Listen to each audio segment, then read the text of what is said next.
Et mesdames, messieurs, on continue toujours avec le deuxième jour des élections parlementaires pour les Égyptiens à l'étranger. Cette fois-ci, nous avons le plaisir d'avoir avec nous en ligne M. Rizk Chahata, membre de la communauté égyptienne en France. Alors bonjour monsieur. Oui, merci pour votre invitation. Alors, Monsieur Chahata, en fait, bien sûr, on parle des élections organisées pour les Égyptiens vivant à l'étranger. Alors, en France, comment se passe le scrutin jusqu'à présent? Ça se passe comme un deuxième tour des élections législatives. Les jeunes sont là et ils font leur devoir d'électeurs. Et donc, ça se passe, l'ambassade, elle a fait tout ce qu'elle pouvait faire. C'était un peu marathon ces élections, mais les fonctionnaires de l'ambassade et du consulat, ils étaient là à faciliter les choses, à assumer leur rôle. Et donc, quand on participe de l'étranger à une élection égyptienne, ça fait plaisir parce que ça veut dire que malgré que nous sommes immigrés, on est toujours attaché à notre pays d'origine. Ouais. Donc, ça se passe dans ce climat-là, il y a une bonne ambiance. Bon, comme toutes les élections, il y a des choses à voir, mais globalement, ça s'est passé très bien. Ouais. Alors justement, en fait, on venait de parler de ce point, le fait qu'on voit ces dernières années une forte participation des Égyptiens vivant à l'étranger pour participer à la vie politique en Égypte. Même, on venait de parler tout à l'heure, même la jeunesse, les jeunes qui sont pour la plupart qui ont passé pour la plupart une grande partie de leur vie à l'étranger, ils tiennent vraiment à participer et à faire partie de cette vie politique égyptienne. Ça montre comment ils sont attachés à l'Égypte en fait. Ça c'était le rôle de nous les parents qu'on a implanté dans le cœur de nos enfants l'amour pour l'Égypte et leur pays d'origine et leur parler de l'Égypte et leur parler de sa grandeur. N'oublions pas que l'Égypte c'est le premier gouvernement au monde. Et donc ils sont fiers de leur pays, même à l'école. En France par exemple avec l'égyptomania, je vois que l'élève égyptien il est fier à l'école quand on parle de l'Égypte, de sa civilisation. Et donc nous sommes un ancien pays, un pays qui se respecte et a montré au monde ce que c'est une république, puisque depuis des milliers d'années l'Égypte est un État souverain. Et donc je pense que tout ça pour les enfants c'est bien, ça met dans leur cœur. Et bien sûr, quand ils vont pendant les vacances d'été en Égypte et tout ça, là les générations ont grandi un peu et du coup ils commencent à se façonner, à avoir leur personnalité, leur point de vue politique également. Et tout ça, c'est bénéfique, bien sûr, pour le peuple égyptien. Ouais. Alors, il faut dire aussi que l'État a joué un rôle important. En fait, il faut dire qu'au cours de ces dernières années, on voit cet intérêt de l'État pour bien organiser ce scrutin à l'étranger, dans les différentes ambassades et consulats. L'Égypte aussi tient à ce que même les Égyptiens vivant à l'étranger font partie de cette vie politique. Et on voit ça avec l'organisation, comme on vient de parler également, il y a un énorme effort de la part du ministère des Affaires étrangères pour l'organisation de ce scrutin. Alors, c'est réciproque aussi.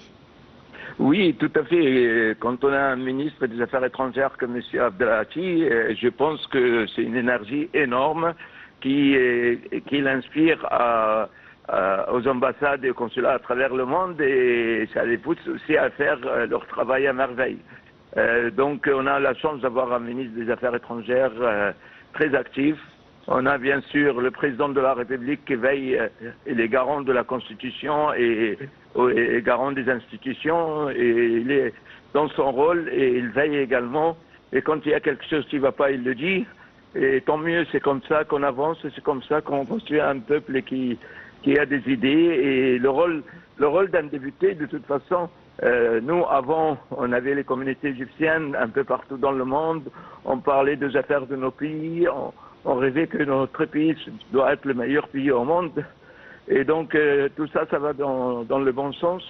Et donc, je disais que le rôle d'un député, c'est aussi d'exprimer la volonté de sa circonscription, les gens qui ont voté pour lui. Donc c'est son premier rôle au Parlement. Et là, un deuxième rôle très important, c'est de faire des propositions de loi.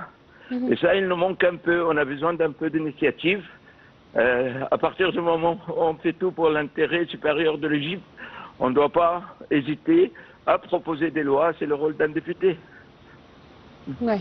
Alors, en fait, monsieur, quand on parle également de ces élections, il s'agit d'une réélection concernant 30 circonscriptions. Est-ce que vous avez remarqué une plus forte, par exemple, participation des Égyptiens à l'étranger? Est-ce que les décisions de la Cour administrative et de la haute également et de l'autorité en fait nationale des élections concernant ces circonscriptions ont eu une influence sur les Égyptiens venant voter hier et aujourd'hui?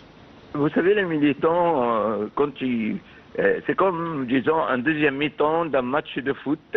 Il y a un arbitre qui est juste et il y a aussi que chacun s'approche de son objectif, de sa victoire. Et du coup, ça donne un peu plus de, comment dirais-je, d'envie d'aller voter, de se battre un peu plus, etc., etc. Donc, dans ce sens-là, il y a eu beaucoup de jeunes qui soutiennent leur parti, qui ont bougé, qui ont des convictions. Et donc, la seule chose à faire pour réaliser leurs convictions, c'est justement, c'est de bouger et d'aller pour faire leurs devoirs et voter. Donc, c'est un peu comme bon, c'est un match politique, mais c'est un match. Donc, c'est intéressant quand même pour eux, ça les motive. Oui. Alors, on parlait en fait tout à l'heure également de la manière dont l'autorité a préparé en fait ce scrutin, même avant le début des élections, avec en fait ces sites sur Internet par lesquels on peut savoir tout simplement en 2 minutes le bureau de vote où on doit aller voter, par les procédures mises en place, par les facilités, par les instructions qui se trouvent à l'entrée de chaque bureau de vote. Alors comment vous trouvez également l'organisation faite pour faciliter le processus aux électeurs? Écoutez, cette organisation, elle est basée sur plusieurs points. Bon, déjà, la technologie numérique a facilité énormément les choses. Donc c'est bien, ça facilite. On sait maintenant devant un ordinateur, on peut faire tout ce qu'on veut. On cherche une info, on l'a dans la seconde. Et tout ça, ça va dans ce sens-là. Deuxième chose, c'est qu'il y a une neutralité de l'État. Il y a des responsables qui veillent à cette neutralité. Et quand il y a quelque chose qui ne va pas, on le dit. Il ne faut pas avoir peur de dire tiens, il y a un problème dans la circonscription. Là, l'argent a joué un rôle beaucoup plus de ce qui était permis. Et comme la commission électorale elle a annulé plusieurs résultats et le président de la République il a parlé également.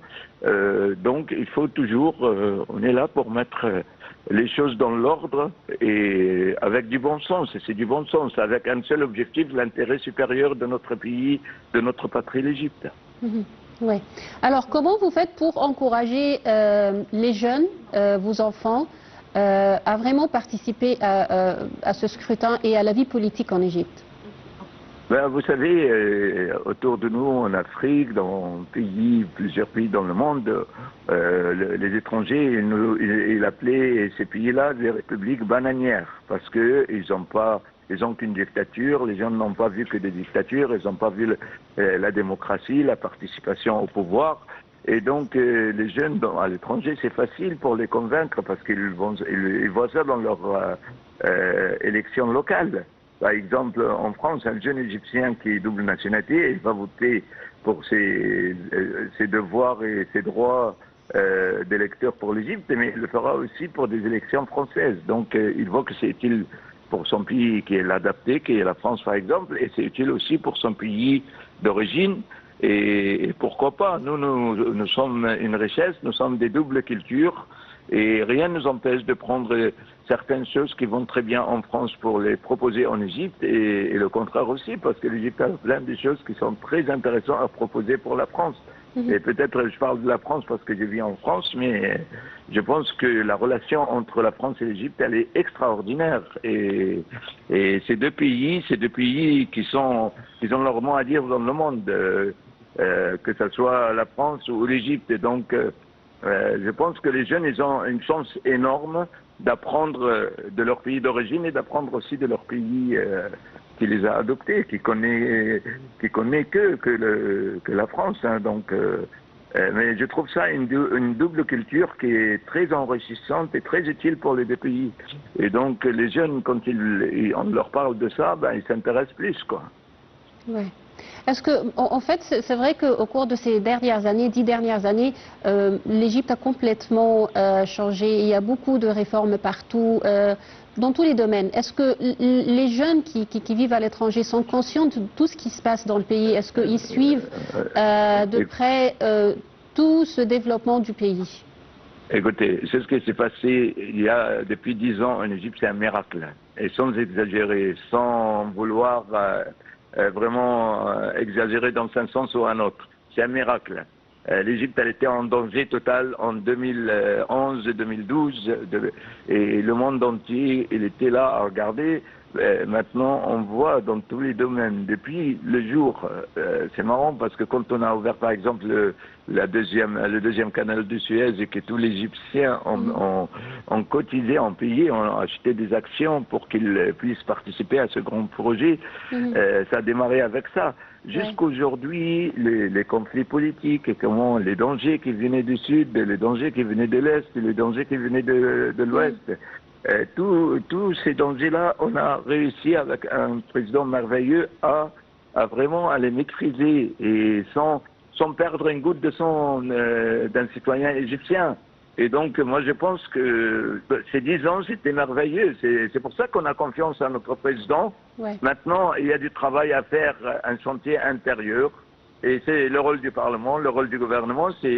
Bon, tout le monde sait que dans n'importe quel pays respectable, le président de la République, il a un domaine exclusif qui est les affaires étrangères et l'armée.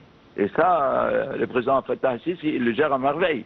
Donc maintenant, à l'intérieur, les problèmes du peuple, les problèmes économiques et tout ça, il ne peut pas travailler tout seul, bien sûr. Donc du coup, je pense qu'il y a beaucoup de travail. Après ces 10 ans de travaux colossaux qui ont permis à l'Égypte à se mettre debout, il y a le travail intérieur pour l'économie, et je suis très optimiste parce que les prochains jours, les provisions internationales voient dans l'Égypte une économie moderne et une économie parmi les plus puissants au monde et on est tous optimistes et on attend ce moment-là. Ouais. Je vous remercie infiniment, Monsieur Rizk Chahata. Je rappelle, vous êtes membre de la communauté égyptienne en France. Je vous remercie infiniment. Merci beaucoup. Nous allons, mesdames, messieurs, s'arrêter pour une petite pause avant de reprendre cette couverture pour les élections législatives.